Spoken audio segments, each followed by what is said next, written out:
I was kind of walking down the hallway of the public school one day, and the art room door was open, and Mr. Ross, who was the art teacher, was making a vessel. And I was standing there at the art room door, and he said, "Can I help you?" And I said, "Well, yeah, what is that?" And he said, "Ceramics." And I said, "Well, I want you to teach me that."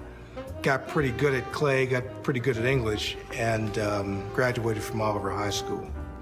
And Frank said, "I'm leaving this school to take a job at college, and I'm not leaving you behind to die. You need to go to college." So he helped me get into the University of Pittsburgh by insisting I fill out a college application, which I did.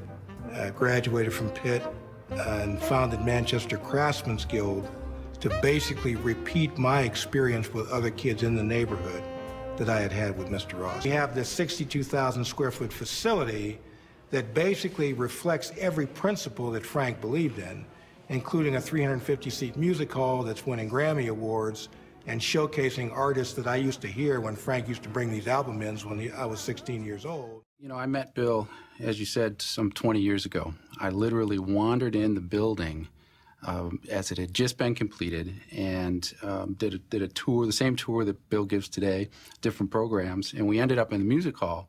And he said, "We built this music hall to do jazz concerts because I like jazz, and jazz changed my life. And when I was a kid in high school, my ceramic art teacher brought in jazz music, and it gave me a different way to view the world by following what those jazz musicians were trying to do." And I want to let you know that the show that we did is going to air during Christmas week. Yeah, let's make sure we get the announcement out to the whole world about that.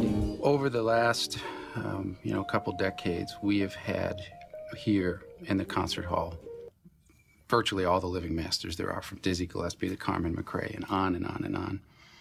The reason that the artists do what they do for us, allow us to record them in high technology stuff, make records for us that end up winning Grammys and all this kind of stuff, go out of their way to do multiple performances, because we have a little 350-seat music hall that's so intimate. When a Nancy Wilson or a Max Roach or somebody is here, they really become part of our, MCG community for a week. The music, in some ways, becomes then the public celebration of why they're actually here. Well, thank you. Bill's spirit is of a jazz musician.